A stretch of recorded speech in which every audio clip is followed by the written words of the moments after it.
Om Swastiastu.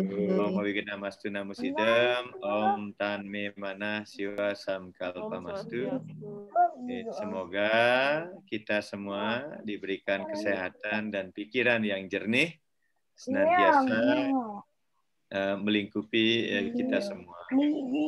Pertama-tama titiang nuna sampura karena terlambat hadir di ruangan yang sangat mulia niki.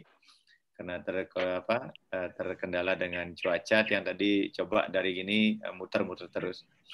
Baik Bapak Ibu sareng sami, kembali lagi berjumpa pada kegiatan rutin kita seri Bhagavad Gita online. Dan hari ini kita akan membahas loka yang ke-41 sampai ke-45. Semoga nanti tidak ada halangan, kita akan berdiskusi ngiring Bapak Ibu sareng sami membahas terkait dengan beberapa catatan kita tentang Bhagavad Gita niki. Seperti biasa, mari kita awali kegiatan kita pada pagi hari niki bersama-sama dengan mengaturkan pawitri karana nggih kawitin.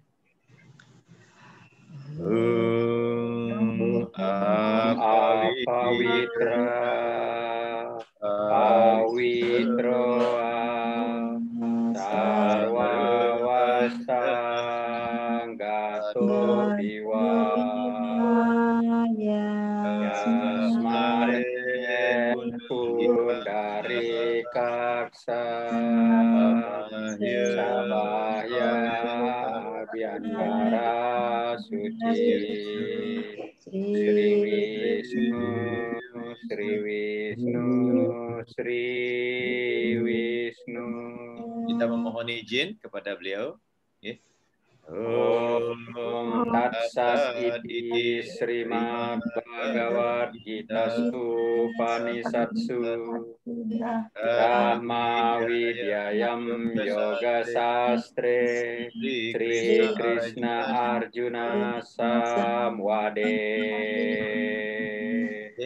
Suksema Bapak Ibu sareng sami, kita akan membahas sloka yang ke-41. Namun sebelumnya tiang melalui kesempatan ini mengajak kepada Bapak Ibu sareng sami untuk bersama-sama berdoa memohon kepada Pandit Sang Hyang Widi Wasi, semoga saudara kita yang saat ini sedang sakit, sedang dilanda bencana di Sulbar dan di Kalsel tetap diberikan kekuatan dan ketabahan. Baik Ibu sareng sami, kita awali kegiatan kita dengan sloka 41 bersama-sama kita baca dengan nada periring. Vyawasayattamika budir. Vyawasayatmika budir Eke aku arunandana Eke aku arunandana bahwa sakahi anandasya bahwa sakahi anandasya Udaya awyawasayinam Budaya awyawasayinam Vyawasayatmika budir Vyawasayatmika budir Eke hakurunandana Eke hakurunandana Bahusaka ya anantasya Bahusaka vyanantasya Buddhayo Vyavasayinam. Budayo Vyavasayina. Oke, pada sloka 41 niki nanti kembali Sri Krishna menjelaskan kepada Arjuna bahwa di dalam pelaksanaan yoga ini kesadaran orang menjadi mantap dan tertuju pada yang satu, kepada Tuhan, Ida Sang Hyang Widi Wasa. Sedangkan mereka yang tidak memusatkan tujuannya pada Ida Sang Hyang Widi Wasa, maka kecerdasan mereka akan bercabang-cabang sangat banyak. Jadi ada 2 poin ya. Jadi ada yang terpusat dan yang tidak terpusat. Jadi mereka yang kesadarannya mantap, pasti akan bisa memusatkan pikirannya kepada Tuhan. Tetapi mereka yang tidak mantap, ya, kecerdasannya yang bercabang-cabang, tentu sangat sulit kemudian untuk bersabar. Bapak Ibu sareng sami, penjelasan sloka ini bisa kita sadari demikian, bahwa kemelekatan itu adalah fungsi daripada pikiran kita. Jadi pikiran kita itu seperti monyet ya. Kita sering dengar bahwa pikiran itu sangat lincah. Sebentar di sini, sebentar di sana, bahkan tidak bisa kita ikat. Ya, bisa saja tubuh kita ada di satu ruangan tertentu, tetapi pikiran kita 1 detik ada di Makassar, 1 detik ada di Bekasi, 1 detik ada di mall. Begitu loncat-loncat ya. Ya, kemelekatan adalah fungsi pikiran. Jadi kalau apa yang selama ini membuat kita terikat itu adalah fungsi dari pikiran kita. Manifestasinya adalah pikiran berulang kali berlari menuju objek kemelekatannya. Biasanya pikiran itu adalah objek mana yang paling dia senangi, objek itu yang paling sering dia akses, dan objek itu yang akan paling sering melekat dalam pikirannya. Ya, ini begitu penjelasannya. Bisa berupa orang, ya, seseorang kita tertarik kepada misalnya tokoh, misalnya Utaran gitu, ya, jadi senang aja ngelihat tokoh itu gitu. Misalnya atau sekarang si Kulfi gitu, misalnya orang anak kecil itu, bisa aja pikiran kita tertuju gitu. Objek indria, bisa prestise, bisa kenyamanan, zaman, situasi, dan sebagainya. Pikiran kita akan melekat kepada objek-objek seperti itu. Jadi jika pikiran seseorang atau objek itu berulang kali muncul di dalam benak kita, itu adalah merupakan suatu tanda atau indikasi bahwa pikiran kita melekat padanya. Nah, ini kita cara mengenal apa yang kategori kok pikiran kita dikatakan mengalami kemelekatan. Adalah ketika kita dalam pikiran kita muncul berulang kali di dalam pikiran kita objek-objek yang kita maksudkan. Namun jika batin kita terikat, lalu mengapa Sri Krishna membawa kecerdasan ke topik kemelekatan? Apakah ada peran intelek di dalam menghilangkan kemelekatan? Ini pertanyaan kita. Lalu bagaimana? Kenapa kok Sri Krishna mengajarkan kepada Arjuna tentang topik kemelekatan? Lalu bagaimana peranan intelek atau wiweke atau budi kita? Bisa nggak menghilangkan kemelekatan itu? Nah, perlu disadari oleh kita semua, di dalam tubuh kita ada namanya antahkarana yang sifatnya sangat halus. Ya, dalam bahasa sehari-hari kita sering antahkarana ini diterjemahkan sebagai hati nurani. Nah, di dalam hati nurani pun itu ada 3 hal, ini sudah kita pernah bahas, di sana ada pikiran, ada intelek, dan ada ahamkara atau ego. Hati nurani kita di dalamnya berkecamuk 3 hal itu, pikiran, manah, intelek atau budi, ego atau ahamkara. Nah, di dalam antahkarana ini, intelek lebih unggul dari pikiran. Nah, di dalam hati nurani kita ini sesungguhnya wiweke itu atau budi itu sesungguhnya lebih dominan ketimbang pikiran. Karena wiweke atau intelek atau budi inilah yang membuat keputusan. Sementara pikiran menciptakan keinginan dan melekat pada objek kasih sayang sebagaimana ditentukan oleh intelek. Nah, sini contoh sederhananya demikian. Jika intelek atau budi kita, weweka kita memutuskan bahwa uang itu adalah sumber kebahagiaan, ya, maka pikiran kita akan menginginkan kekayaan. Jadi pikiran itu adalah ekspresi lanjutan daripada apa yang kita putuskan, itu maksudnya. Jika weweka kita, budi kita, atau intelek kita memutuskan bahwa prestise itu adalah hal terpenting dalam hidup kita, maka pikiran akan menggerakkan kita untuk membutuhkan reputasi dan ketenaran. Nah, itu logikanya. Dengan kata lain, pikiran ini mengembangkan keinginan sesuai dengan apa yang diputuskan oleh intelek atau budi kita. Nah, itu logikanya demikian, Bapak Ibu sareng sami. Memang ini kelihatannya meslingkedan gitu, tetapi kalau telah diurai sangat sederhana. Jadi apa yang kita putuskan menggunakan WWK, daya nalar, baik, buruk, setelah kita berhitung dengan rasa, dengan rasio, kemudian kita putuskan sesuatu, maka di saat yang sama pikiran itu akan mengembangkan, melanjutkan apa yang diputuskan oleh WWK. Itu yang benar. Tetapi jangan sampai kemudian pikiran yang menguasai WWK kita gitu, tanpa pernah menganalisa, belum sempat menimbang, menggunakan rasa dan logika, tiba-tiba kita sudah melakukan sesuatu. Ini yang disebut oleh orang Bali gangsaran tindak kuangan daya. Gitu. Jadi kita berbuat tanpa menggunakan wiweke kita. Itu yang sering kemudian membuat orang itu terjatuh, gitu, terjerembab karena tidak sempat memikirkan, menganalisa dengan seksama apa-apa yang hendak dilakukan. Inilah yang orang Bali katakan gangsaran tindak kuangan daya. Itu kira-kira demikian penjelasan Tiang. Baik, Bapak, Ibu, sareng sami, kita lanjutkan ke sloka yang berikutnya. Ini menarik sekali berbicara tentang ini. Gitu. Jadi, nah, sloka yang ke-42, sangat indah juga. Yami mampus pitam waca.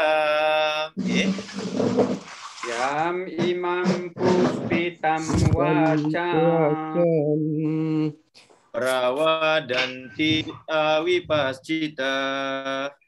Prawadanti awipascita. Wedawada rata parta. Wedawada rata parta. Tanya Mama. Astiti wadina. Nadyat astiti wadina. Tanyain Mama. Yami mampus pitam wacam. Yami mampus pitam wacam. Prawadanti awipascita. Prawadanti awipascita. Weda wada rada parda. Weda wada rada parda. Nayat asti atiwadina. Nadyat asti tiwadina. Orang yang memiliki pengetahuan sangat terbatas akan sangat tertarik pada kata-kata berbunga, ya, menjadi tetap di dalam ajaran-ajaran Weda yang menjanjikan keberhasilan keinginan-keinginan, wahai Arjuna. Mereka akan mengatakan bahwa selain pemuasan keinginan, tidak ada hal lain yang perlu dicari. Nah, ini kita sloka niki juga harus dimaknai agak pelan-pelan, hati-hati, ya. Jangan sampai, karena ini sloka niki sering diterjemahkan ya sesuai dengan tidak pada konteks yang sesungguhnya. Jadi orang yang memiliki pengetahuan sangat terbatas akan sangat tertarik pada kata-kata berbunga. Jadi maksudnya kita sering sekali ya di tengah lapangan saat ini termakan isu, termakan kata-kata manis, termakan iklan, termakan diskon gitu misalnya, ya, dan lain sebagainya. Itu misalnya secara yang umum ya. Kita sering menjadi terlena dengan kontekstual atau ungkapan-ungkapan, perkataan-perkataan atau pernyataan-pernyataan seseorang gitu. Demikian pula ya, sering sekali kemudian orang menafsirkan, menyalahartikan pengetahuan yang bersumber dari Weda. Mengatakan bahwa Weda itu nanti hanya berkaitan hal-hal yang sifatnya material atau duniawi. Jadi orang sekarang ini ya kita udah pernah bahas, bahkan kemudian menjadikan pengetahuan agama itu sebagai komoditi politik. Ya, sering sekali kita terjerembab kepada hal-hal seperti itu. Bahwa saat ini agama itu ya sering sekali dijadikan sebagai komoditi politik untuk melakukan suatu tindakan-tindakan yang sesungguhnya itu tidak sesuai dengan ajaran Weda. Jadi menjadi tetap di dalam ajaran Weda yang menjanjikan keberhasilan, keinginan-keinginan. Jadi sering orang menerjemahkan bahwa Weda itu hanya akan memenuhi keinginan-keinginan yang sifatnya temporer, yang sifatnya duniawi. Ya, kita pernah bahas beberapa kali bahwa orang datang kepada Tuhan, orang datang mempelajari sastra Weda, ya karena 4 hal. 1, karena dia menderita. 2, karena dia ingin mendapatkan harta kekayaan. 3, karena ingin mendapatkan daya-daya ilahi, pengetahuan lebih tinggi. Yang 3, yang keempat, karena dia memang ingin berbakti dan mensyukuri karunia Tuhan. Tetapi banyak orang hanya berhenti di 1, 2, 3 saja. Ya, berhenti berkutat di sana. Bahkan kemudian tidak jarang kemudian menjadikan proses pembelajaran Weda ini sebagai trade, sebagai transaksional jual beli, sehingga hanya mengecilkan makna keluasan dan kemurnian daripada ajaran Weda. Ini yang sebenarnya ingin disampaikan oleh Krishna kepada Arjuna. Jangan sampai kemudian pengetahuan Weda itu hanya dipakai alat legitimasi hanya untuk memenuhi keinginan-keinginan yang sifatnya material atau temporal. Ya. Jadi jangan sampai kemudian kita belajar agama semata-mata hanya untuk yang tadi, untuk prestise, untuk ketenaran, merasa diri lebih agamis, merasa diri lebih spiritual, merasa diri lebih benar daripada orang yang lainnya. Begitu kita bisa membaca Bhagavad Gita, kemudian kita menjustifikasi bahwa diri kita lebih agamis, lebih spiritual, lebih daripada orang yang lain yang sekiranya mungkin tidak pernah membaca sloka Bhagavad Gita. Ini yang sering terjadi di masyarakat, kemudian menjustifikasi orang, you tidak Wedik, ajaran agama Anda tidak berdasarkan Weda gitu. Padahal bisa jadi kita hanya baru bisa mengucapkan sloka suci, sementara orang lain sudah melakoninya, walaupun belum pernah membacanya gitu. Ya, ini sering kita buktikan orang-orang tua kita zaman dulu mungkin tidak pernah baca Weda, tetapi perilaku kesehariannya mencerminkan perilaku dari konsepsi Weda itu sendiri gitu. Nah, itu yang dimaksudkan oleh sloka 42 ini, Ki. Jangan sampai kemudian kita beranggapan bahwa kitab suci Weda itu hanya terbatas ya hanya pada kata-kata. Jadi kita belajar Bhagavad Gita, belajar sastra suci Weda, jangan sampai hanya di kata-kata saja. Agama itu adalah perilaku, bukan hafalan. Ini penting ya, itu maksudnya pesan dari sloka 42 niki demikian. Jangan sampai nanti kita terlalu asik menghafal sloka gitu. Apa 700 sloka Bhagavad Gita hafal, Bun, dari A sampai dari Adhyaya 1 sampai Adhyaya 18 hafal ya. Bahkan sampai rigid suku katanya kita hafal, tapi lalu kemudian muncul kesombongan baru, merasa diri sudah beragama. Padahal agama itu adalah perilaku, aplikasi ya. Makanya orang tua kita zaman dulu jarang membaca Weda, tapi mereka melakukan kebiasaan Weda itu dalam keseharian gitu. Kita baru kenal teori Trikaya Parisuddha, berpikir yang baik, berkata yang baik, berperilaku yang baik gitu. apal kita, ya, tapi tiap hari kita mencaci orang lain, ya.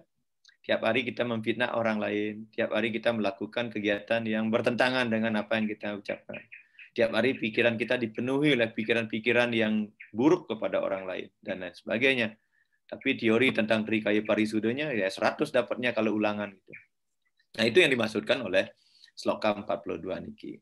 Ya, dilanjutkan, Ji. Ya, sloka yang ke-43 memang tiang gabung. Jadi kamat mana ke suarga para. Nggih. Kamat mana suarga para. Janama karma pala prada. Janma karma pala prada. Riya wisesa bakulam. Riya Sabahula Bogai suarya gatim perati. moga Swarya gatim prati. Wahai Arjuna, mereka yang menginginkan pemuasan keinginan-keinginan, maka mereka akan menjadikan sorga sebagai tujuan akhir. Ya. Mereka akan terikat pada kegiatan-kegiatan yang membuahkan pahala-pahala. Ya. Tetap di dalam pelaksanaan upacara-upacara khusus demi mendapatkan kelahiran yang baik, kekayaan dan kemasyhuran dunia. Apa makna dari sloka niki? Jadi kita semuanya, nah kembali lagi kepada saya katakan sloka yang pernah kita bahas. Jadi catur widam banjan temem, ada 4 kategori orang datang kepada Tuhan. Ya, pertama karena sukretno, jadi karena menderita. 2 karena ingin mendapatkan harta kekayaan, arta. Kemudian jijenasur karena ingin mendapatkan pengetahuan dan karena ingin berbakti. Nah, di dalam tradisi Weda sesungguhnya secara garis besar dibagi menjadi 3. Ada namanya karma kanda, kemudian jenana kanda dan upasana kanda. Nah, kita saat ini mungkin melakukan ketiga-tiganya, melakukan karma kanda melalui upacara-upacara tiap hari kita mengejot, ya, kemudian mesaiban, ngaturang canang. Tapi perlu diteliti apa yang mendasari, apa yang menjadi motif kita melakukan itu. Bu Gede Sudira mungkin ngejot takut akan buta kala gitu. Takut ya. Jadi dasar kita mayatnya karena ketakutan. Dan itu beda ya. Beda hasilnya kalau melakukan yadnya sese itu karena rasa bakti. Mana yang mendasari, coba dicek lagi. Apakah saya maturang mesaiban karena saya takut dengan buta kala, karena saya bakti atau karena saya bersyukur atas karunia alam semesta melalui tanah, melalui air, melalui api, melalui udara. Nah, ini kan beda nih, beda-beda tipis nih. Takut kan buta kala atau karena kita ingin bersyukur bersyukur kepada Panca Mahabhuta yang telah memberikan kita kehidupan. Ini hati-hati ya, itu karma kanda, itu akan menghasilkan sesuatu yang berbeda kepada kita. Ketika kita berupacara karena ketakutan. Nah, apa yang menjadi dasar kita melakukan yadnya berupacara? Apakah karena rasa takut? Apakah karena rasa asih? Atau karena rasa syukur? Atau karena ingin mendapatkan sesuatu? Menjagana jak butuh kalau ini pengseng rudak. Nah, kan lain lagi ceritanya kan? Nah, apa yang memotivasi kita melakukan itu? Nah, ini perlu disadari karena setiap motivasi akan menghasilkan efek yang berbeda. Ini yang dimasukkan oleh sloka 43 tadi. Jenana kanda, bagian pengetahuan. Apakah kita melakukan sesuatu itu sudah sudah kita dasari dengan kesadaran, dengan pengetahuan, atau milu-milu tuwong duen. Nah, milu anake nganggon segakan pancewarna ragu milu pancewarna. Takutnya, Bu kok bikin segan pancewarna? Anak Bu gede ngaik itu tiang milu masih ngaik. Nah, itu kan milu. Kita nggak punya pengetahuan untuk mendasari itu gitu loh. Ini jangan sampai kita melakukan sesuatu tanpa pengetahuan. Ini penting ya. Nah, ini teman-teman, kita semuanya, bukan hanya teman-teman piang juga kadang-kadang apa? Jangan sampai kita melakukan sesuatu nak milu-milu tuwung. Ya, anaknya nanti jangan orang ikut ke jurang padahal dia sudah menyiapkan diri untuk bawa parasut, ragu sing abu parasutnya yang menyemplung kita ke dasar jurang gitu. Nah, jangan sampai kita seperti itu.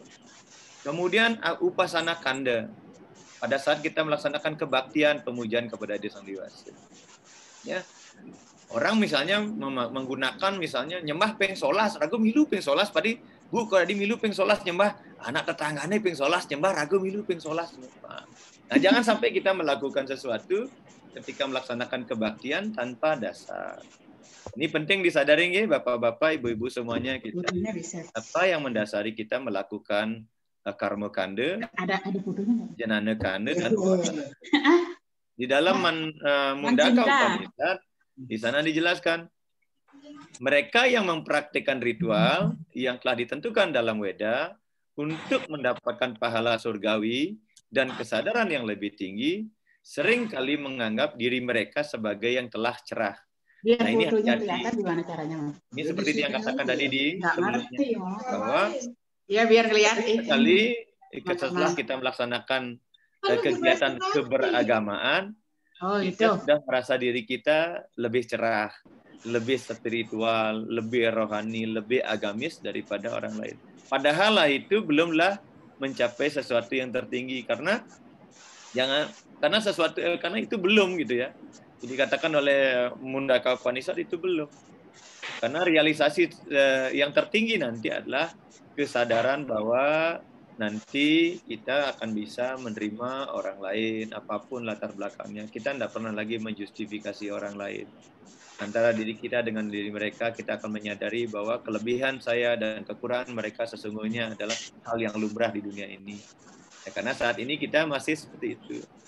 Ya ini Tiang juga sering menyadari ya, saya sering mengalami bahwa ya kadang-kadang muncul juga, saya merasa diri lebih suci dari orang lain, saya merasa diri lebih berpengetahuan dari orang lain, saya merasa diri lebih dekat dengan Tuhan, ya dan lain sebagainya. Ini yang harus kemudian kita sadari ketika kita melaksanakan ajaran karma, baik karma kanda, jnana kanda maupun upasana kanda. Jangan sampai kemudian praktek-praktek keberagaman kita itu justru menjebak kita menjadi orang-orang yang penuh dengan keegoan palsu. Nah, itu pesan dari sloka 42 dan 43 untuk kita. Enten nggih Bu Gede nggih. Nanti dicek lagi ragu kan nih masagah aja gara-gara takut butuh kale raga nih nyap-nyap kan nih gara-gara sing masagah nih bisa nih kan gitu, jangan sampai ya. Yang kira niki perlu kita telisik kembali apa yang mendasari keberagamaan kita selama niki. Enten. Nggih, lanjut Pak Dewa. Sloka 44 juga sangat indah. Ya. Bogaya Swarya Prasaktanam. Ya. Swarya Prasaktanam. Saya Bharata Cetasam. Saya Bharata Cetasam. Wiyawa saya Tamika Budi. Wiyawa saya Tamika Budi. Sama dauna widyate. Sama dauna widyate. Mereka yang pikirannya telah dikalahkan oleh kata-kata berbunga Weda, ya, ini berbunga Weda yang saya kenal, Weda yang salah tafsirkan Ustaz Ditya, menjadi sangat terikat pada kenikmatan dan kekuasaan duniawi. Kecerdasannya tidak akan terpusat pada yang satu Tuhan dan tidak akan bisa mantap dalam berbakti kepada Tuhan Yang Maha Esa. Ini hati-hati sekali ketika kita belajar susastra hanya dari satu perspektif saja. Kita akan menjadi orang yang ya seperti kebo dicucuk hidungnya, seperti kuda ya yang dibatasi penglihatannya. Ini hati-hati. Jadi pikiran kita yang telah dikalahkan oleh kata-kata berbunga dari Weda, tanda petik, yang kemudian hanya dipahami dari satu sudut pandang saja, itu akan sangat mengikat pikiran kita dan kita tidak akan pernah maju untuk menikmati keluasan dari Weda itu. Makanya kita belajar jangan hanya kepada satu referensi saja gitu. Patu cara Bu Made Dano ketika ke dokter harus second opinion gitu. Dojok balian itu gen alih gitu Bu, padahal baliannya Bu gini gitu. Terus tuh gen orang luung gitu. Nah, alih masih balian ini lenan Bu Made gitu ya. Nah, gitu maksudnya. Ya, jadi perlu kita membaca referensi yang lainnya sehingga kita tidak terjebak kepada pemikiran-pemikiran yang sempit. Jadi orang yang pikirannya melekat pada kenikmatan indria, menyibukkan diri dengan boge, kepuasan, ya. Ini hati-hati. Jadi kalau kita melekatkan indria kita, menyibukkan diri pada boge, kepuasan, dan aiswarya atau kemewahan. Nanti kita akan terjebak, sudah merasa puas, boga itu tidak hanya makanan saja. Kita sudah merasa puas gara-gara sudah bisa membaca berulang-ulang 700 sloka Bhagavad Gita ini gitu. Itu hati-hati ya. Itu boga juga namanya gitu. Hanya merasa sudah puas saya puling telung tuban membaca Bhagavad Gita bolak-balik belekang niki slokane 700 sloka bin badingang bin penekang bin tunang gitu. Rasa puas kita gitu. Akhirnya ketemu dengan orang bin metakon agak ngenyek, "Bu ten maca Bhagavad Gita." Wah, bin mesti ngenyek gitu gara-gara sudah merasa diri sudah mahir sekali dengan sloka itu gitu. Dan aiswarya, kemewahan. Jadi kita jadi peteng-teng di tengah masyarakat gitu, merasa diri karena sudah merasa hafal dengan sloka gitu kan. Akhirnya kita menjadi orang yang aiswarya, merasa mewah, kita merasa wah, merasa gagah gitu. Ya, itulah kira-kira ketika kita menjebak diri kita belajar Weda hanya dari satu sisi saja. Nah, mereka akan menggunakan kecerdasannya untuk meningkatkan pendapatan, mendapat prestise, pengkadene jani, bujek spiritual, genitri meliu misi, gelang tridatu penganti kedisikune misi gitu. Pengkadene spiritual. Dan merenungkan bagaimana meningkatkan harta materi mereka dan memaksimalkan kesenangan mereka gitu. Jadi kita sering sekali terjebak gitu ya. Indang-indang Abu Bhagavad Gita, teng-teng sana pengkadenang beragama lebih daripada orang lain. Tujuannya hanya tidak lain, hanya ada orang lain memuji kita dan hanya untuk meningkatkan prestise kita. Bahkan biar perlu biar diundang terus gitu. Ya, biar diundang terus karena kita dianggap sudah tahu agama, biar kita dijadikan narasumber terus kemana-kemana. Nah ini hati-hati sekali. Banyak sekali jebakan-jebakan yang kemudian membuat justru akan menyebabkan kita tidak akan pernah maju. Nah bingung dengan cara ini, mereka tidak dapat mengembangkan tekad yang kuat yang diperlukan untuk melintasi jalan menuju realisasi Tuhan. Karena sering sekali kemewahan, ya, kepuasan dan kemewahan itu menjebak kita untuk tidak bisa maju. Ya, sering sekali. Jangan salahkan, Ya, banyak orang terjebak, banyak orang tidak bisa maju gara-gara seperti ini. Ya, kita di tengah masyarakat banyak mengamati orang tidak bisa maju justru karena terjebak dengan kemewahan ini. Ya, semestinya mereka yang kita semua yang sudah sering membaca sloka-sloka Bhagavad Gita justru harus lebih hadir menjadi pribadi yang lebih wise, yang lebih sederhana, Nah, sederhana, jangan kadang jap sing mesugi, sing memecik, sing melipstick, sing merebonding, bukan itu maksudnya. Ya, kesederhanaan itu tidak diartikan untuk tidak berhias, tidak merawat diri. Kita Bu Made, nggih. Patut masuah gitu. Patut merebonding. Patut kesepah ya kesepah gitu, biasa itu, tapi itu tetap harus dirawat ya. Bukan berarti sederhana tuh Mbak ini jak bang kucel gitu, nanti Bapak Pak Mati melayan gitu. Ya, di dalam kamus ya, di bagian nirukta ada dikatakan demikian, sam yoga adyate asmin atma tatwa yatatmyam. Apabila pikiran kita sudah mantap untuk mengerti tentang sang atma, maka dikatakan bahwa pikiran kita berada dalam samadhi. Ini penting diketahui ya. Jadi justru yang harus kita cari adalah bagaimana memantapkan pikiran kita pada kesadaran diri kita, gitu. Pada kesadaran sang atma bahwa yang nanti mengantarkan kita kepada Tuhan adalah beliau sang Atman ini. Apa yang kemudian kita lakukan, baik dan buruk itu. Nah, kalau kita sudah bisa melelapkan pikiran kita, ya kembali melihat jati diri kita sesungguhnya, pada saat itulah sesungguhnya pikiran kita sudah mencapai samadhi. Samadhi artinya kebahagiaan. Ya. Samadhi tidak pernah dimungkinkan bagi mereka atau orang-orang yang tertarik pada kenikmatan indriawi material, ataupun bagi mereka yang dibingungkan oleh hal-hal yang sifatnya sementara. Nah, ini yang harus disadari. Mana yang sifatnya sementara, ya sudah sekedar dinikmati saja sebagai alat. Yakini bahwa hari ini ada, besok tidak ada, dan kembali tidak ada. Hari ini tidak menjadi milik kita, suatu saat akan menjadi milik kita, dan di kemudian hari akan menjadi milik orang lain. Jadi semuanya maya, semuanya adalah kenyataan yang bersifat sementara.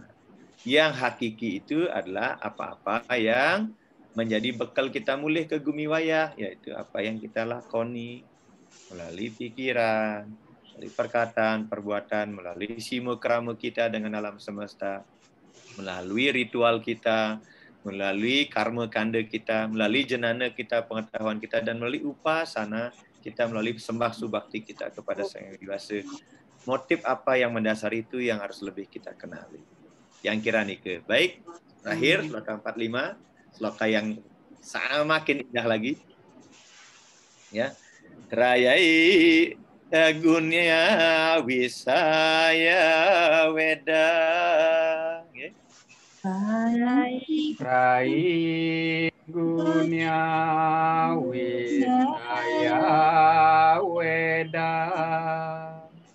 Nistraya gunyo bawa rajuna. Istrai gunyo bawa Arjuna. Niraduan duoni tiasa tuastu. Nirduan duoni tiasa tuastu. Niryoga ksemaat mawan. Niryoga kemaat mawan. Ajaran-ajaran Weda sebagian besar mengajarkan tentang 3 sifat alam, ya, kebaikan, kenafsuan, dan kebodohan. Wahai Arjuna, ya, atasilah ketiga sifat alam itu. Bebaskanlah dirimu dari dualisme. Tempatkan kesadaranmu senantiasa di dalam tingkat kebaikan. Bebaskan diri dari keinginan untuk mendapatkan pahala dan perlindungan. Dan mantapkanlah di dalam sang diri. Nah, ini sudah mulai diajak ke dalam oleh Sri Krishna. Ya, secara umum, ya alam semesta ini, ya, dan ajaran suci Weda itu membahas 3 konsepsi dasar alam semesta, yaitu satyam, ya, satwam, rajas, dan tamas. Kita semua sebagai makhluk hidup yang ada di dunia ini dibelenggu oleh 3 sifat alam itu, di dalam diri kita bersemayam ketiga sifat itu.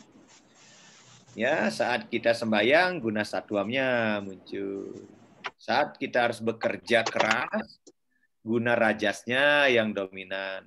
Ketika kita harus istirahat, ya tidur, guna tamasnya yang berdominan. Demikian artinya. Jadi ketiga sifat nike harus kemudian kita kelola dengan baik agar jangan sampai nanti ya, kita sering sekali menentang kodrat alam. Saya contohkan demikian, tiang mengalami pribadi. Seharusnya pada malam hari kita istirahat, tapi kita sering ngelubak gitu. Malam hari malahan kita begadang. Ya, akhirnya jatuh sakit, kemudian kita nyalahkan, nyen yo ngeliain tiang gitu. Padahal kita salah menentang kodrat alam gitu. Padahal sifat malam itu memang tamas. Sifat siang itu memang rajas. Kita di sifat rajas, harusnya di siang hari ini aktif, ya bekerja keras, tapi ragu siang hari tidur. Menentang kodrat alam kita justru menjadi tamas. Pada pagi hari sifat alam itu satwam, makanya kita fresh pada pagi hari, banyak intuisi kita bisa dapatkan pada pagi hari. Makanya dikatakan pemujaan pada pagi hari dibilang dauh dewa oleh pengliksir kita. Ya, pagi itu dibilang dauh dewa, karena itu memang fresh. Makanya pemujaan pada Brahma Muhurta itu menjadi sangat penting. Tapi sering sekali kita tidak bisa melaksanakan Brahma Muhurta. Kita sering berdalih. Di malam hari kita sering justru melawan alam itu.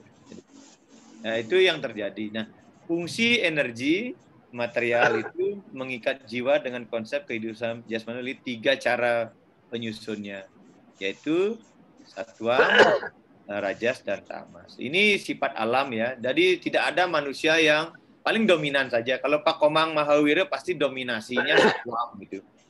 Sesuai dengan pengaruh umur niki, sampun 4L kan, dan ampun S3 sangat sepuh gitu. Artinya guna satwamnya yang lebih dominan.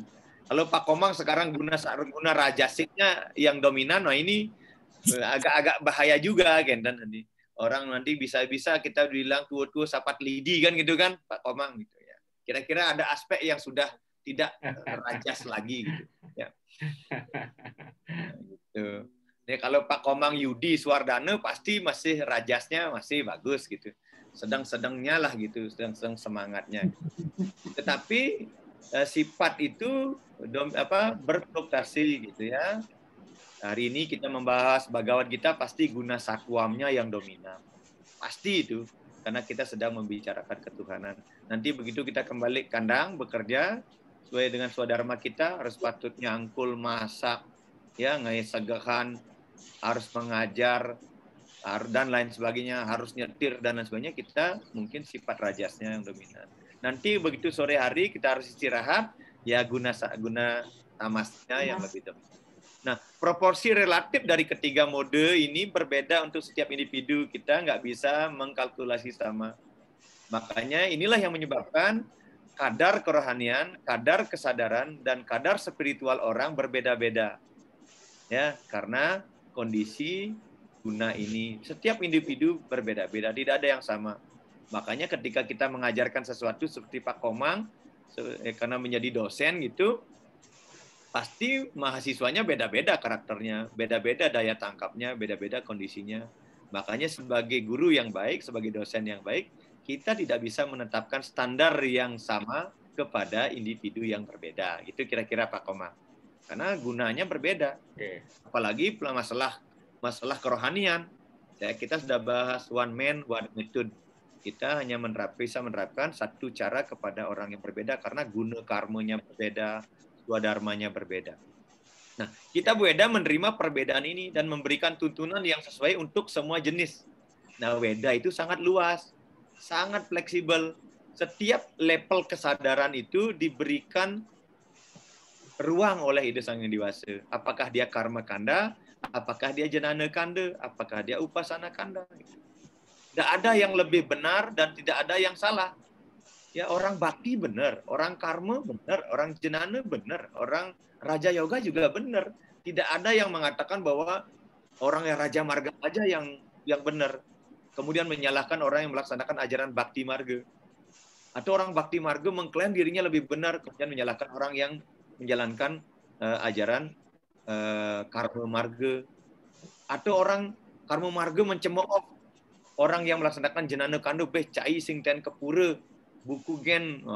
Begitu misalnya, itu nggak boleh karena semuanya memiliki kebenaran dalam tingkat level kesadaran masing-masing. Dan itu diberikan keleluasaan oleh Weda gitu.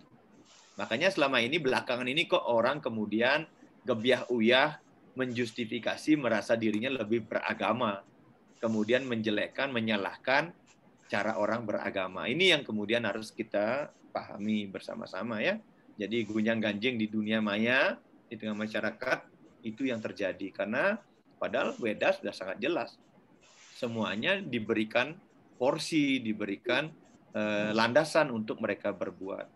Jadi Weda menuntun kepada manusia dengan pahala materi atas pelaksanaan ritual yang ketat, membantu mereka bangkit dari sifat ketidaktahuan ya menuju nafsu dan dari nafsu menuju kebaikan. Jadi semua orang bergerak dari tamas, rajas ke satwam. Itu yang harus itu bergeraknya semua begitu, dari yang tidak tahu menjadi tahu, kemudian menjadi bijaksana. Ya. Dari sing uning bodoh, dari kemudian kita tahu dikit-dikit, akhirnya banyak keinginan, agresif gitu, sampai nanti kita akan menjadi orang yang bijaksana, memiliki guna satwam. Itu pergerakan evolusi kesadaran manusia itu seperti itu sesungguhnya. Tidak ada orang ujug-ujug langsung bijaksana tanpa mengalami proses. Dia pernah mengalami, biar dihargai, biar namanya baik dan sebagainya. Dan sebelum orang mencapai itu, pasti mereka sebelumnya tidak tahu atau memiliki guna yang tamasu. Oke, Bapak Ibu sareng sami tiang kira nih ke 5 sloka yang kita bahas pada hari ini terkait dengan diri kita sesungguhnya.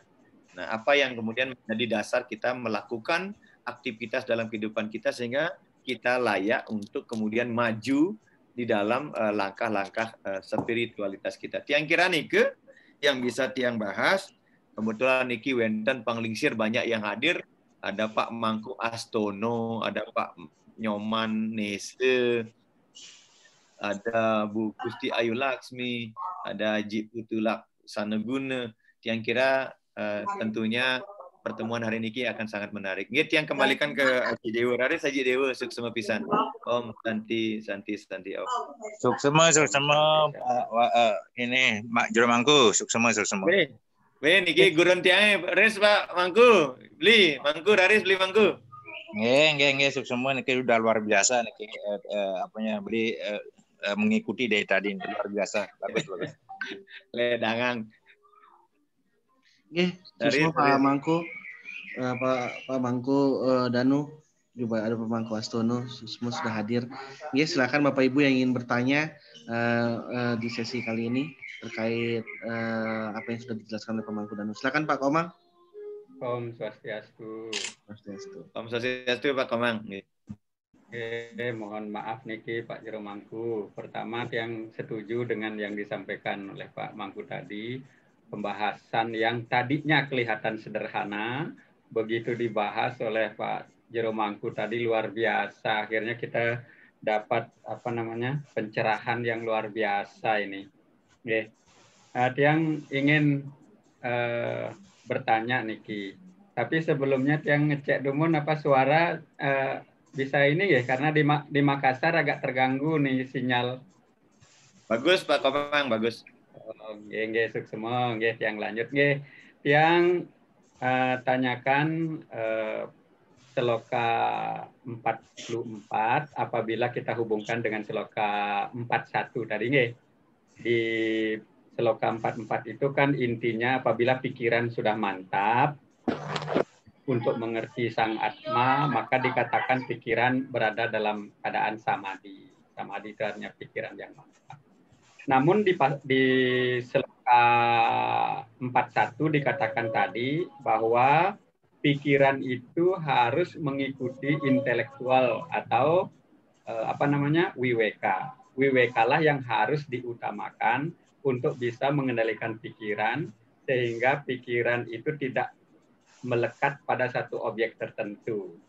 Jadi intinya kalau tiang bisa menyimpulkan bahwa WWK inilah yang harus didahulukan. Oleh sebab itu Tiang mau bertanya, bagaimana caranya untuk bisa mengendalikan WWK sehingga nanti kita bisa mengendalikan pikiran. Karena ternyata menurut pasal atau menurut Sloka 41 itu WWK atau intelektual inilah yang mengendalikan seharusnya pikiran, tidak sebaliknya. Pikiran yang mengendalikan WWK gitu tadi di Sloka 41. Itu pertanyaan pertama. Pertanyaan kedua, bagaimana tentang perbedaan antara laki-laki dan perempuan? Karena laki-laki itu katanya mendahulukan logika dibandingkan dengan emosional. Sedangkan wanita katanya emosionalnya lebih dulu daripada dia berpikir. Nike, Tiramangku, silakan, nggih. Swastiastu. Suksema Pak Komang. Kalau pertanyaannya Pak Komang pasti bernas dan senang kemudian untuk kemudian diskusikan. Ya Tiang sebenarnya karena kita diskusi biar enggak one way communication, tentu Riki sampun hadir niki nak para wiku sami dan Raris semeton sareng sami cawis niki bagaimana kita caranya agar WWK kita yang lebih mendominasi kehidupan kita daripada kemudian kita hanya sekedar menggunakan pikiran atau manah itu. Karena WWK lah sesungguhnya yang akan lebih banyak akan mampu nanti membantu bagaimana gerak langkah kita untuk mencapai langkah-langkah yang lebih murni gitu. Kemudian kalau soal wanita dan laki-laki niki harus kita kembalikan bertanya kepada diri kita sendiri, benar nggak begitu kan gitu. Jangan-jangan nggak benar pernyataan ungkapan orang itu. Yang kira niki Raris semeton sareng sami di tiang berikan floor niki. Nanti mungkin Tiang ngeras-ngerasang mantan menyambungkan kembali apa yang dimaksudkan oleh Pak Komang tadi, tentunya dengan mengacu kepada susastra tidak hanya Sloka 41, tetapi juga mungkin nanti kita hubungkan dengan susastra yang lainnya. Tiang kira Nike, Pak Komang, Tiang persilakan kepada rekan-rekan Bapak Ibu sareng sami dumun. Raris. Silakan dibantu, Tiang ingin sekali mendapat pencerahan Niki. Oke, silakan Bapak Ibu mungkin ada yang ingin menanggapi atau ingin bertanya kembali.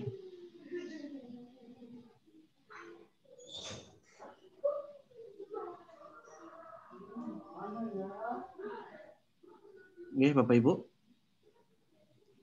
Di sini juga ada yang dari Maluku. Tadi saya baca sama Pak Randy. Mungkin ada yang ingin ditanyakan atau ingin disampaikan.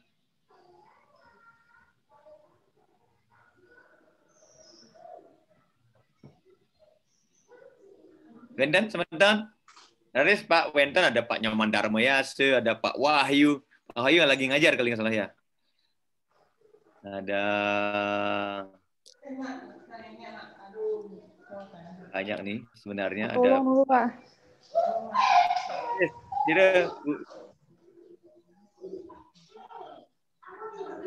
Oke, Tiang Gendan biar nggak berlalu. Baik Pak Komang, Tiang hanya tidak menjawab tapi memberikan ilustrasi saja.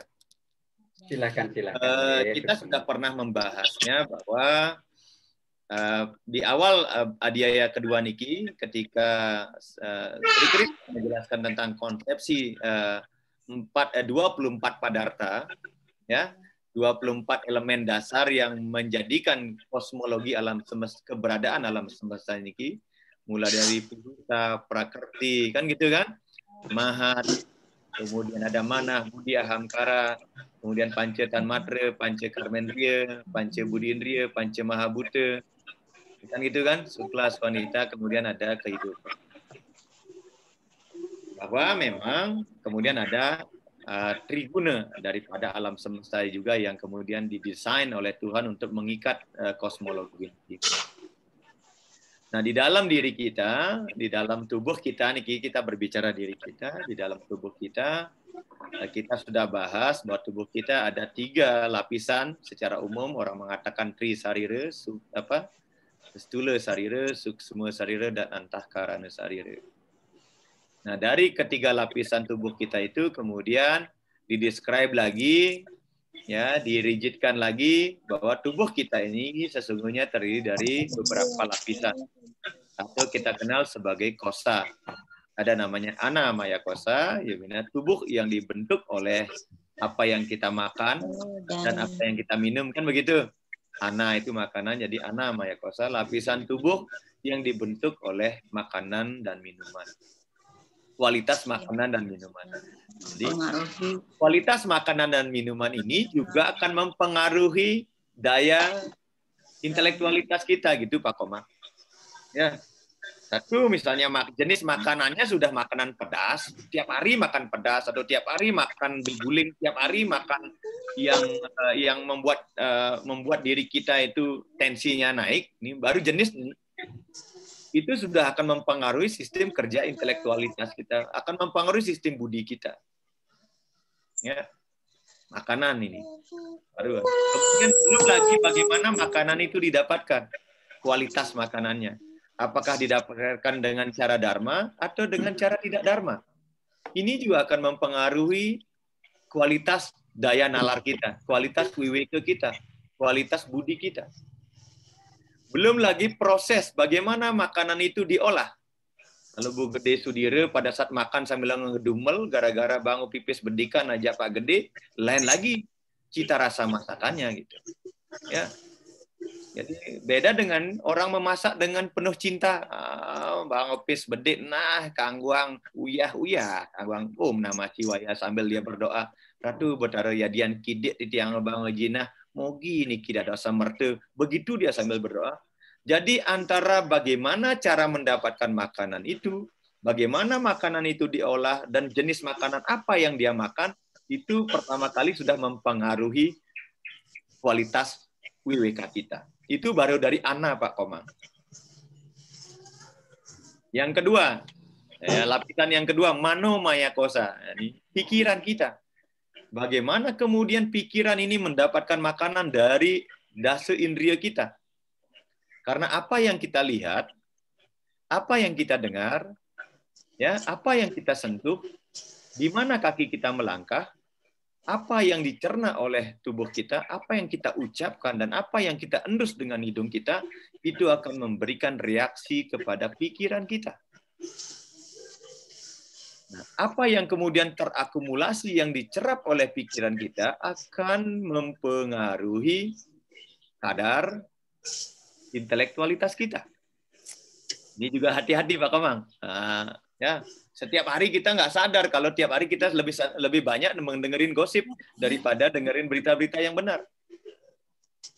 Itu ternyata setiap hari lidah kita lebih senang mengucapkan kata-kata yang nggak benar, mengumpat orang, misuhin orang, memfitnah orang, daripada mengucapkan kebenaran.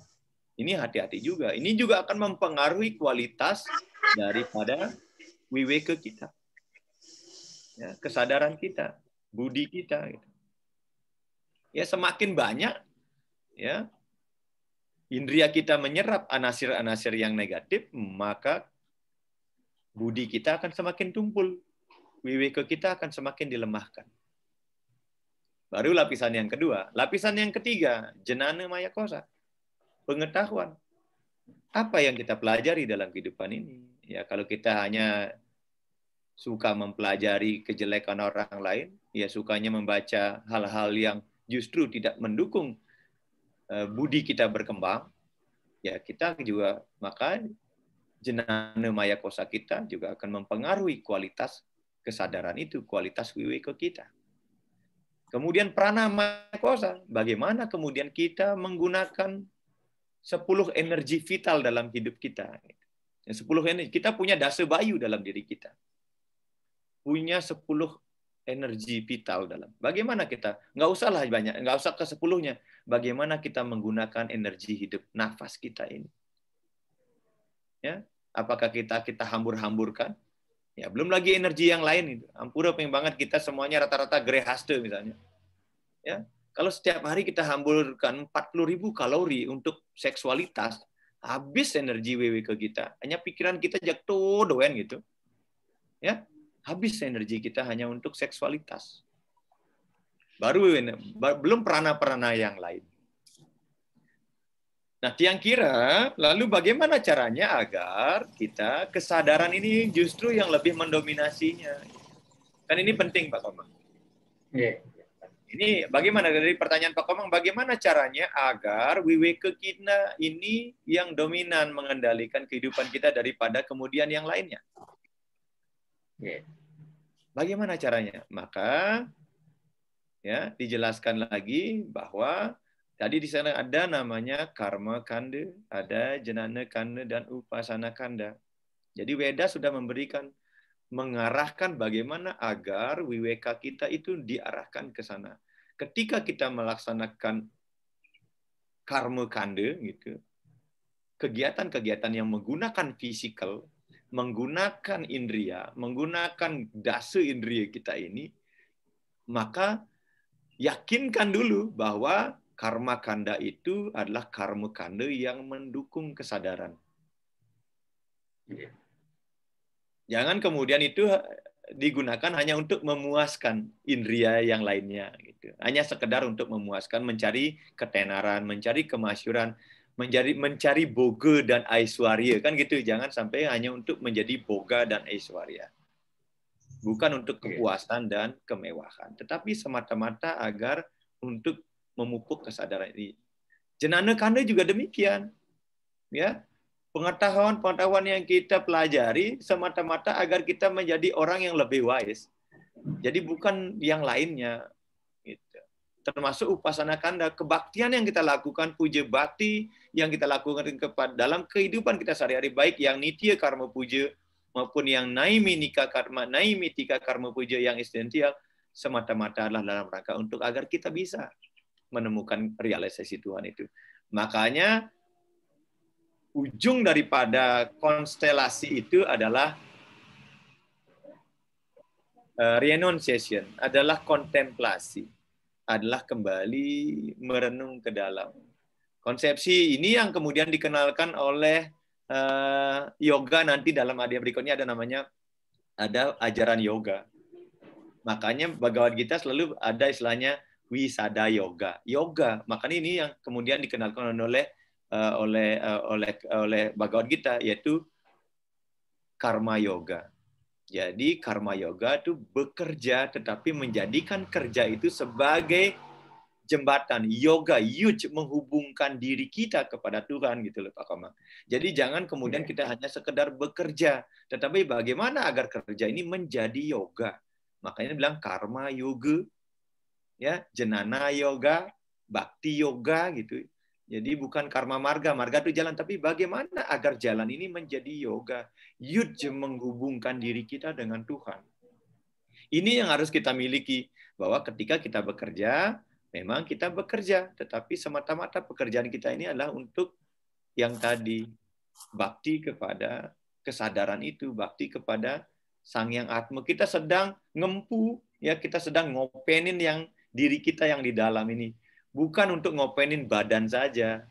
Karena ini yang menjebak kita. Oh, selama ini saya bekerja hanya untuk agar kita sehat secara fisik. Pernah nggak kita memikirkan agar yang paling dalam ini juga sehat, gitu? Atman kita juga sehat, kesadaran kita juga sehat. Nah, ini yang kira perlu kita lakukan melalui yama, niyama, asana, pranayama. Nggak usahlah dulu dhyana samadinya dulu. Paling tidak yama, niyama. Yama itu berkaitan dengan pengendalian yang sifatnya motorik. Niyama, pengendalian diri yang kaitannya bersifatnya sensorik. Kemudian asana. Asana itu jangan sampai dianggap hanya sebagai sikap duduk saja. Asana itu sikap hidup. Bagaimana kita harus memiliki sikap hidup dalam kehidupan ini? Gitu. Saya harus berperanan seperti apa? Gitu. Pranayama, mengendalikan energi kehidupan kita. Tidak hanya sekedar menarik dan mengeluarkan napas, bagaimana kemudian kita mengelola resus energi diri kita. Ini yang kemudian kita, makanya dalam mantra kita Trisandi, asana, pranayama, karasodana. Jadi kadang-kadang kita kan jadi mesin. Asana, hanya sekedar mengucapkan mantra Om Prasada Setiti, Sarira, Siu Suci Nirmalaya Namasa. Benar nggak kita merenungi konsepsi asana itu? Om Prasada Setiti, ya Tuhan, semoga hidup saya agar kokoh seperti prasada, seperti gunung itu.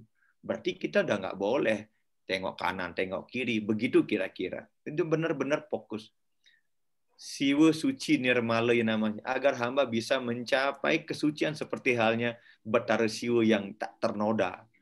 Ya, seperti itulah, hanya ketika kita sudah bisa seperti itulah, kemudian kita akan bisa menemukan kesucian itu. Jadi kalau kita bilang sana, baru bisa mengucapkan mantra, ya, tetapi pikiran kita kemana-mana, tubuh kita nggak benar. Saya kira kita nggak ubahnya seperti robot, gitu. Hanya mengulang mantra-mantra itu secara mekanis, tapi kita nggak ada di dalamnya. Makanya Tiang sering cerita dengan Bapak Ibu sama teman Tiang waktu Tiang masih di Bekasi, lakukan yang paling sederhana, tetapi sentuhkan rasa untuk mengalami di dalamnya. Itu yang penting Pak Komang sebenarnya. Ya, kita melakukan hal yang kecil, tapi menyertakan rasa mengalami di dalamnya. Bagaimana caranya agar ketika kita menikmati kopi, memang diri kita totalitas ada dalam kopi itu. Baru kita akan menikmati rasa kopi itu demikian nikmatnya. Yang kira-kira sederhananya begitu Pak Komang. Bagaimana caranya ketika saya Puja Trisani membawa diri saya menikmati Puja Trisani itu sesungguhnya. Baru kita akan menemukan, baru di saat itulah WWK kita akan bisa berkembang dengan cepat. Kalau enggak begitu, WWK kita nggak akan berkembang dengan gini. Yang kira nih ke Pak Komang. Susma. Lanjut mengenai yang kedua Pak Komang. Wanita, ya. Jadi di dalam ajaran Samkhya, ya, purusa itu, saya nggak katakan laki-laki dulu, purusa itu bersifat pasif Pak Komang, ya, bersifat pasif. Dia pasif, tetapi melihat. Dikatakan purusa itu seperti orang yang lumpuh, tetapi melihat. Dia pasif Pak Komang. Sedangkan prakerti itu bersifat aktif tetapi buta. Atau dia seperti orang yang sehat tetapi buta. Dan ini dibuktikan di dalam teori kromosom Pak Komang ketika terjadi pembuahan. Sesungguhnya yang lebih aktif mencari spermatozoa itu bukan spermatozoa, tetapi ovumnya yang lebih agresif untuk mencari semburan spermatozoa itu. Itu teorinya. Itu sudah dibuktikan oleh sains. Nah, purusa dan prakerti itu, ya kalau saya analogikan, purusa itu bersifat pasif tetapi melihat, bersifat dia buta, dia lumpuh tetapi melihat, dan prakerti itu agresif, sehat tetapi buta. Sehingga bagaimana caranya agar kedua-duanya ini menghasilkan sesuatu? Maka yang lumpuh tetapi melihat itu digendong menggunakan prakerti itu sebagai sandarannya, karena prakerti itu sehat tetapi buta. Purusa ini menjadikan prakerti itu sebagai sandarannya. Jadi yang melihat ini kemudian menunjukkan jalan yang buta, dan yang lumpuh menggunakan sandaran yang sehat. Itu Pak Komang, kira-kira begitu analoginya. Jadi apakah kemudian lalu bagaimana caranya? Lalu bagaimana biasanya kemudian kalau perempuan justru terbalik, perempuan itu akan lebih cenderung menggunakan agresivitasnya daripada kemudian kesadarannya. Sedangkan laki-laki akan lebih banyak menggunakan kesadarannya daripada kemudian fisikalnya. Jadi walaupun kemudian nanti perempuan itu lebih menggunakan perasaannya katanya daripada fisiknya, belum tentu Pak Komang. Justru wanita itu bertindak dengan fisikalnya, dengan fisiknya lebih. Wanita itu nggak perlu banyak ngomong, tapi dia kerjakan dengan fisiknya. Ya gitu Pak Komang.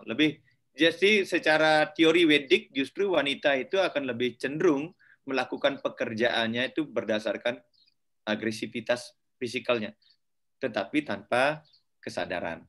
Lelaki lebih pasif, tetapi kemudian lebih banyak melakukannya dengan kesadarannya, karena sifat purusa itu melihat tetapi lumpuh, kemudian sifat perempuan itu, sifat prakerti itu buta tetapi sehat. Gitu. Kira-kira begitu Pak analoginya Pak Komang.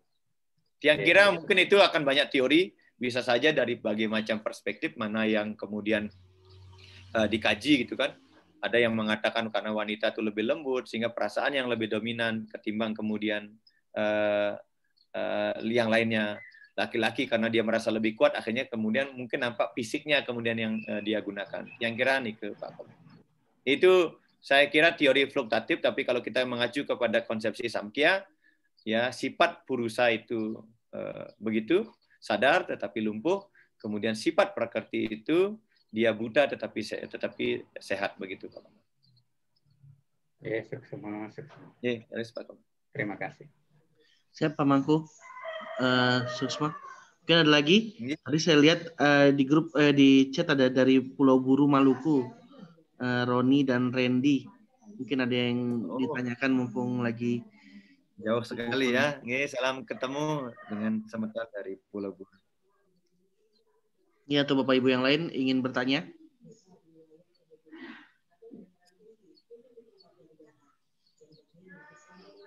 Kalau nggak ada mungkin dia malah nggak ngelihat chat nih. Oh dari Pak Dewa gini ya, record ya gininya ya. Apa namanya? Yang di chat ya. Dia nggak nge-record soalnya. Record Pak. Ya Pak Mangku mungkin dicukupkan mungkin Pak Mangku karena udah jam 10:30 juga waktu. Udah cukup. Pak Nesa mau bertanya? Silakan Pak Nesa kalau mau bertanya Pak Nesa. Iya, Suksmo pesan pencerahannya. Yeah. Semua Pak Maman, iki pengelisir ditiangi. Baik, semeton sareng sami tiang kira demikian yang dapat kita diskusikan pada hari ini.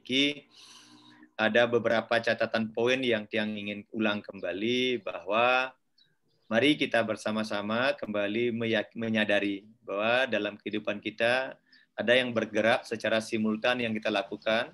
Ya, secara simultan yaitu antara karma kanda, jenana kanda, dan upasana kanda.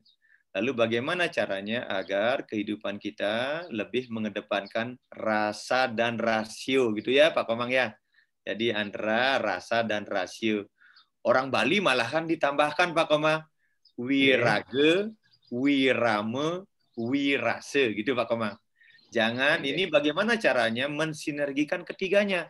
Antara wiraga, gerak fisikal kita, wirama ya dengan ucapan kita, dan wirase dengan hati nurani kita atau wiweko kita. Itu harus balance. Kalau nggak begitu, hidup kita nggak seimbang. Hanya wiraga aja semangat mengebus secara fisik, tapi nggak ada wirama dan wirasenya, kayaknya nggak dinamis. Tidak ritmik kita. Apalagi tanpa wirase Pak Komang, nanti kita jadi robot gitu. Jadi kaku gitu sekali kita. Jadi kita nggak akan pernah bisa bersinergi dengan orang lain. Jadi tadi karma kanda, ya jenana kanda, upasana kanda. Oleh orang Bali diterjemahkan menjadi wiraga, wirama, dan wirase. Inilah yang kemudian akan membuat hidup kita semakin indah, yang sudah indah semakin indah, yang dinamis semakin dinamis, yang sudah cerah akan semakin cerah, yang tadi masih tamas akan bergerak menjadi rajas, dan kita akan semuanya bergerak menuju satwa. Yang kira Nike yang dapat yang sampaikan, semoga diskusi kita pada pagi hari ini mengantarkan langkah kita menuju kepada kesadaran kita bersama-sama. Yang kira demikian dapat yang sampaikan, semoga bermanfaat untuk kita semua. Yang sinap dengan puja Prama Santi, Om Santi Santi Santi Om. Matur suksema ping banget. Om Santi. Perlingkir semeton sarang Santi. Yesus semuanya, terima kasih. Sampai ketemu minggu depan lagi. Terima kasih semuanya. Terima kasih Gane. Terima kasih. Terima kasih beli aku DJ Niki. Kapan pulang ke Bali? Gena Mas tuh Niki minggu ini mau ada rencana ke Bali Niki. Dia ngampun di Bali Niki, nggak bisa lagi balik belum bisa balik ke Jakarta nih. Oke, nanti Gena Mas tuh nanti kalau emang beli ada ke Bali nanti beli akan mampirin ke sana nanti. Iya siap beli. Iya. Ledangan Niki. Semua sampun nyarengin Niki. Yeah.